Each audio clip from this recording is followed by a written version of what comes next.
गुरुजी प्रणाम। आशीर्वाद बेटा। गुरुजी, आज के कुछ नए बच्चों का रुझान भगवान के प्रति बिल्कुल नहीं है। धर्म के प्रति भी उनका रुझान धीरे धीरे खत्म होता जा रहा है। माता पिता की सेवा न करके बल्कि उन्हें दुत्कारते हैं। आखिर इसका क्या कारण है? बेटा, हमारे देश का नाम भारतवर्ष है। लोग हमारे देश को विश्व गुरु मानते हैं। इतने नहीं, हमारे देश के नाम को इतने बड़े शब्द से संबोधित किया जाता है जिसका वर्णन मैं नहीं कर सकता हूं। हमारे देश को भारत माता कहा जाता है। भारत माता की जय, भारत माता की जय के नारे लगते हैं। और इस पावन भूमि पर जन्म लेने के बाद अगर कोई भी बच्चा संस्कार विहीन है तो मैं इसे दुर्भाग्य मानूंगा। ये दुर्भाग्य की बात है। आज तो शिक्षा का चारों तरफ विस्तार हो रहा है। पहले शिक्षा का बड़ा अभाव था। विद्यालय कहीं पास पड़ोस में थे ही नहीं, बहुत दूर विद्यालय थे। यहाँ तक मैं देखा हूँ, अगर किसी के भी पिता का पत्र परदेश से आ जाए तो गांव में पढ़ने वाले नहीं थे कि पढ़कर सुना दें कि पत्र में क्या लिखा है। दूसरे गांव जाना पड़ता था। आज हमारा देश विकास की ओर है, आगे बढ़ रहा है। घर घर शिक्षा बढ़ रही है, सब पढ़े लिखे हैं। लेकिन बड़ा दुख होता है, जैसे जैसे हमारे देश का विकास हो रहा है वैसे वैसे भौतिक सभ्यताएं हावी हो रही हैं। पहले अनपढ़ थे, फिर भी अपने बच्चों को गर्भ से ही संस्कार देते थे। और आज हमारे सनातन धर्म में 16 संस्कार होते हैं बेटा। 16 संस्कार में कोई भी संस्कार संपन्न नहीं कराया जा रहा है। और अगर कराया भी जा रहा है तो किसी वेद रीत से नहीं, अपनी इच्छा रीति से। जैसे आज हमारा बालक जन्म लिया, हम उस तिथि का नाम नहीं लेते हैं, तारीख पे चलते हैं। तारीख तो घटती बढ़ती है। जन्म लेने वाले बालक के नक्षत्र जन्म वाले तो रहेंगे नहीं, वो जन्मदिन मनाया जाता है। इतना ही नहीं, मृत्यु की अभी उस तिथि से कोई मतलब नहीं, उस डेट से कोई मतलब नहीं, केवल डेट पे मनाते हैं। अतः न मृत्यु का संस्कार बढ़िया और न ही जन्म का संस्कार बढ़िया। हमारे सनातन धर्म के 16 संस्कार होते हैं। ये 16 संस्कार जब हम पढ़े लिखे नहीं थे बेटा, तब अपने पुरोहित को बुलाकर बड़े प्रेम के साथ संपन्न कराते थे। गर्भावस्था में ही हमारे बच्चे को संस्कार मिलता है। और जब धीरे धीरे वो पेट में बढ़ता है तो एक एक गुण अपने माता पिता की सीखता है।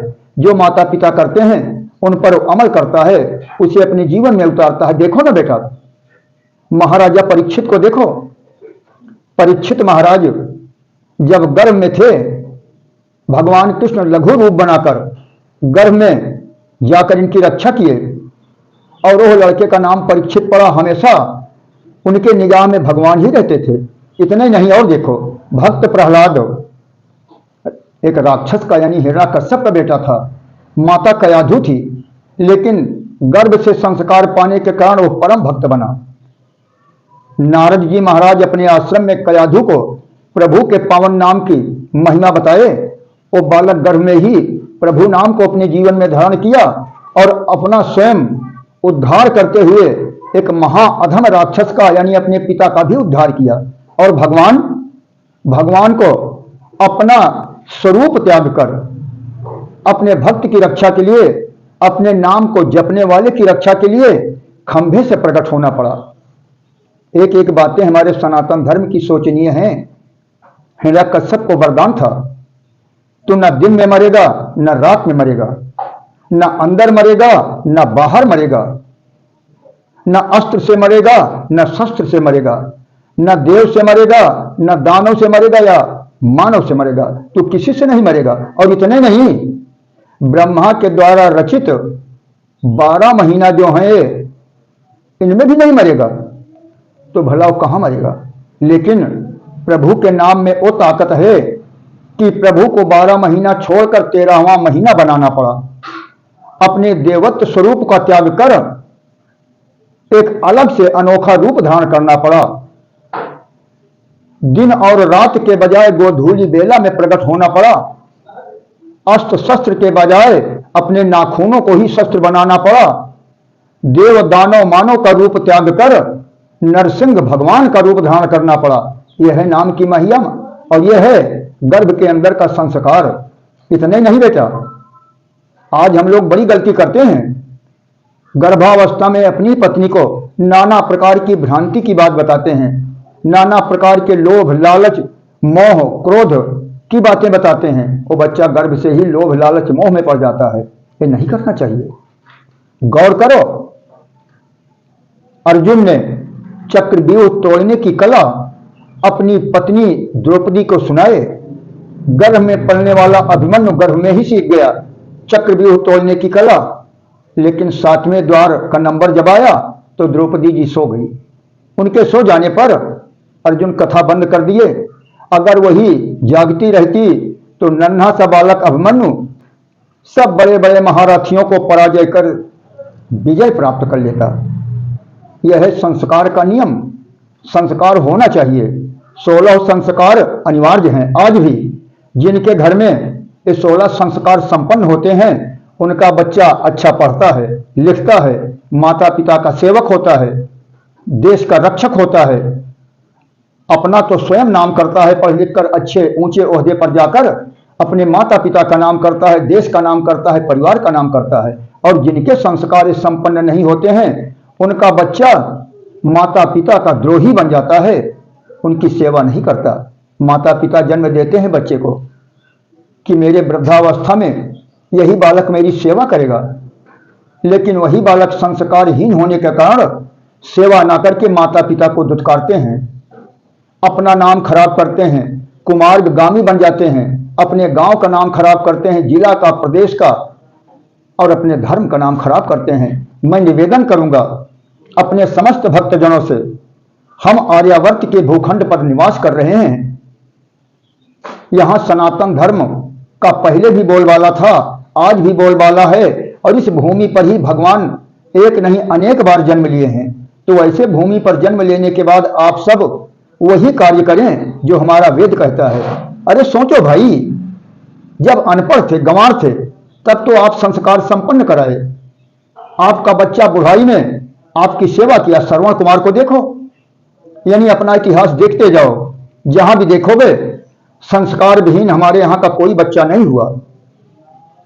और आज थोड़ी सी कमी के कारण हमारे बच्चे संस्कार विहीन हो रहे हैं। जब बच्चा गर्भ में आता है तो उल्टा रहता है, उल्टा रहकर वो स्वयं प्रतिज्ञा करता है कि प्रभु जल्दी से मुझे बाहर करो, मैं आपकी भजन करके आपके लोक को प्राप्त करूंगा, दोबारा मां के गर्भ में नहीं आऊंगा।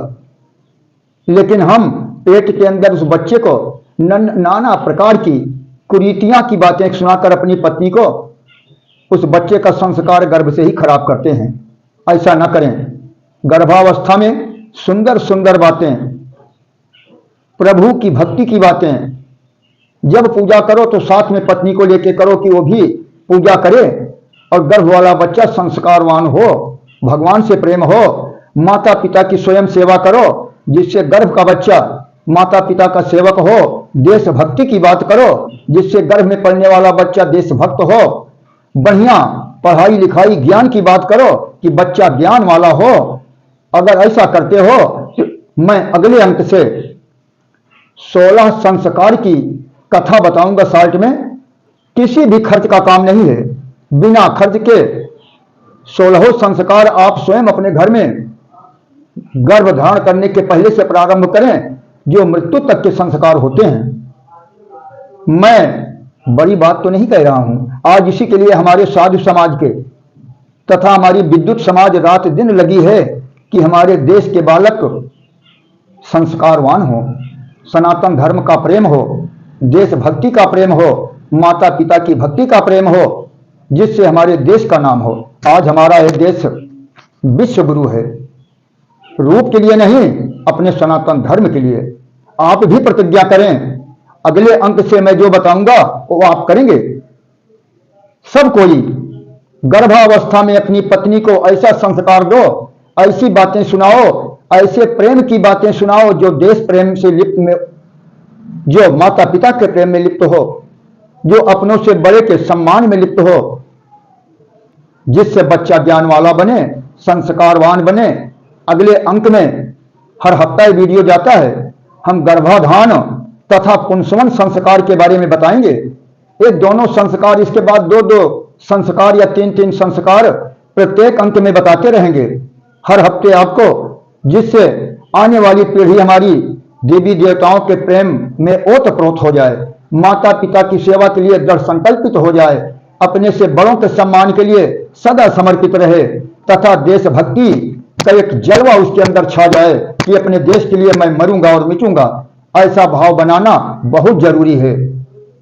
और इतने नहीं, अगले ही अंक से जो नाना प्रकार के मर्ज आज हैं, लोग कहते हैं कि मुझे भूत पकड़ लिया, प्रेत पकड़ लिया, मुझे कैंसर हो गया, मुझे टीबी हो गई, मुझे दमा हो गया, मुझे लकवा मार दिया। ये सब हमारे किए हुए कर्मों का फल है। मैं किसी को ठीक नहीं करता बेटा, रास्ता बताता हूं, क्योंकि उनके अंदर वो संस्कार नहीं थे। संस्कार न होने के कारण अपने पिछले जन्म में किए हुए पाप का प्रायश्चित नहीं कर सके, और वही पाप प्रेत के रूप में, भूत के रूप में या नाना प्रकार के मर्द के रूप में हमें ग्रसता है, और उसका छुटकारा केवल प्रायश्चित से होता है। तो मैं भी तो प्रायश्चित करने का उपाय बताता हूं। इसलिए अगले संस्कार में, संस्कार के साथ साथ प्रत्येक मर्जों के लिए मैं कुछ जड़ी बूटी भी बताऊंगा कि हमारे समस्त भक्त, हमारे समस्त मानव समाज के लोग निरोगी होकर, स्वस्थ रहकर अपने समाज की, देश की रक्षा करें, माता पिता के सेवक बने। प्रेम से बोलो भैरव भगवान की।